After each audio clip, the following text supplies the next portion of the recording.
U Beogradu je završena 21. međunarodna konferencija mladih naučnika, takozvana naučna olimpijada za srednjoškolce iz fizike, matematike, informatike i zaštite životne sredine.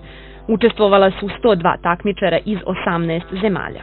Srpski maturanti odlično su prošli, što je bio razlog i da ih okupimo i pitamo za planove u budućnosti. Koji tip virusa najčešće izaziva rak grlića materice kod žene u Srbiji? Koji je novi način za biometrijsku identifikaciju pomoću dužice oka? Sva ta pitanja ne samo da su privukla ove srednjoškolce, već su na njih odgovorili radovima na svetskom prvenstvu mladih naučnika i osvojili 2 zlatne, 3 srebrne i 2 bronzane medalje. Konkurencija nije bila šala, neki su već radili na Harvardu. Mi smo takmičili s njima i pobedili. Radovi su bili fenomenalni, ali mi smo bili još fenomenalni. Tako da možete da napravite razliku da u ovakvim uslovima, kakvi postoje u Srbiji, može nešto se uradi ako ste istrajni i ambiciozni u tomu. Što oni i jesu. Za svaki projekat trebalo im je najmanje 7 meseci, a većinu su radili 1,5 godine. Znanjem koje su stekli su zadovoljni.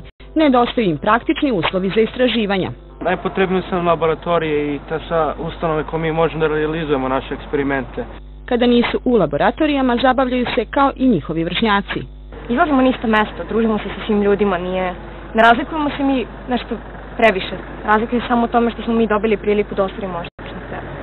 Ali žele i bolju promociju nauke i ljudi koji se njom bave, baš kao što je imaju i njihove kolege u zemljama Zapadne Evrope. Kada je pre 2 godine holandski ministar prosvete primio srpski tim, objasnio im je čemu veliko ulaganje u mlade naučnike. Oni su uložili veliki svotu novca zbog toga što će ta nova zajednica vrati kroz 4-5 godina. Ako nas Srbija to ne prepoznaje kao neku blago. Da li je moguće napraviti karijeru ozbiljnog naučnika u Srbiji? Onaj ko stvarno želi nešto da uradi i da se bavi tim poslom iz ljubavi, može da ostane ovde i da uradi ono što želi. Iz Srbije bi otišli samo na kratko, tek da završi studije. Bar tako sada misle.